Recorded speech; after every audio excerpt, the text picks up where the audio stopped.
The auditorium pulsed with an electricity rarely felt on the political stage. Even before the cameras rolled, you could sense something unusual brewing in the air, and unspoken tension. A collective breath being held by thousands waiting for something they couldn't name yet. Journalists leaned forward in their seats, fingers perched over keyboards. Supporters waved signs, their faces lit with a mix of excitement and anxiety. Opponents crossed their arms defensively. And somewhere, deep within the buzz and movement, a feeling stirred that this night would produce a moment people would talk about long after the lights went out.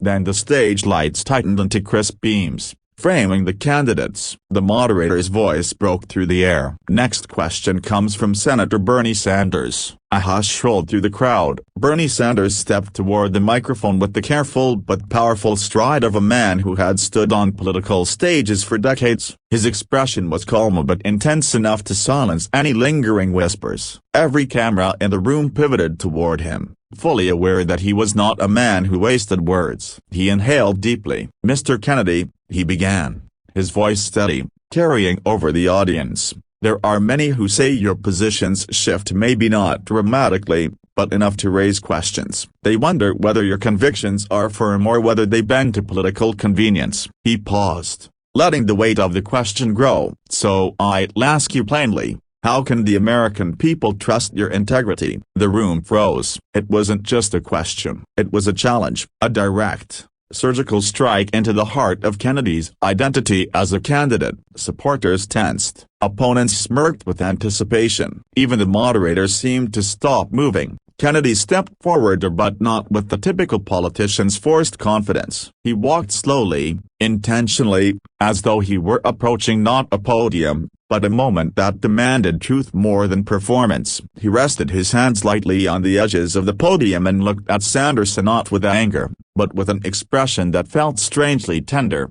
"Senator Sanders," he said softly, "thank you for asking that." A ripple of surprise moved through the crowd. No one had expected gratitude. Kennedy continued, his voice calm, almost soothing. "It takes courage to question someone's integrity in front of an audience this large. That's not an easy thing to do, and I want to acknowledge that." His tone disarmed the room. People leaned in. Even Sanders blinked, just slightly, taken aback not by the words, but by the gentleness behind them. Kennedy drew a slow breath. "I've made mistakes in my life, many of them. I've stood for things I believed in and lost friends over it. I've stood for things I believed in and gained critics I never asked for. And, yes, there were moments where my choices were misunderstood, sometimes rightfully, sometimes not." He paused, eyes traveling across the faces of the crowd. "But I have never taken a position because it was politically convenient." He spoke without theatrics, no raised voice, no pointed finger, just a calm,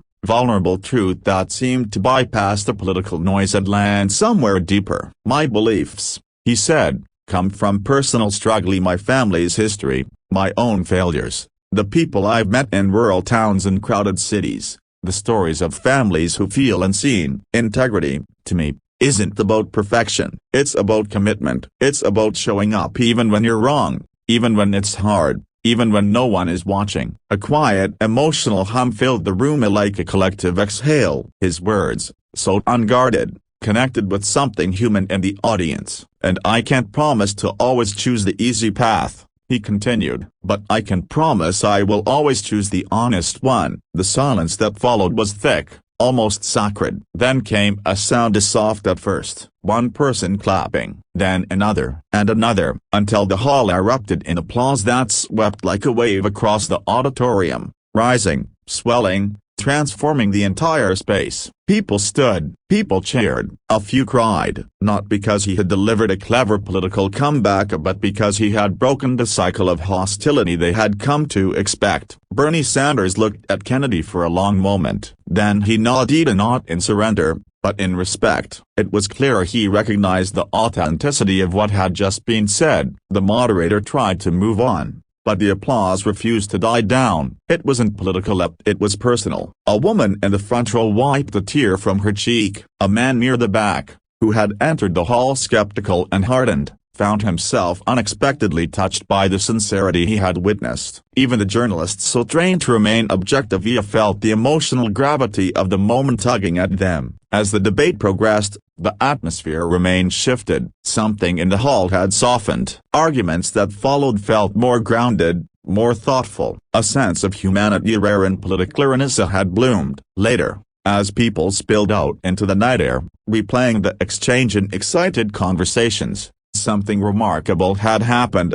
The moment had transcended mere politics. It had reminded people of the power of humility, the strength of gentleness, the courage it takes to respond to confrontation not with fire, but with grace. In the parking lot, someone said quietly, "For the first time in a long time, I feel hopeful." Another nodded. "If leaders can talk like that at a broken bar, maybe we can too." The cameras had stopped rolling, the lights had dimmed, the crowd had dispersed, but the message of the night lingered like a warm afterglow. Sometimes the most powerful answer isn't the loudest. Sometimes integrity is shown in softness. And sometimes, the moment that changes everything. A broken bar is the one where someone chooses to be gentle,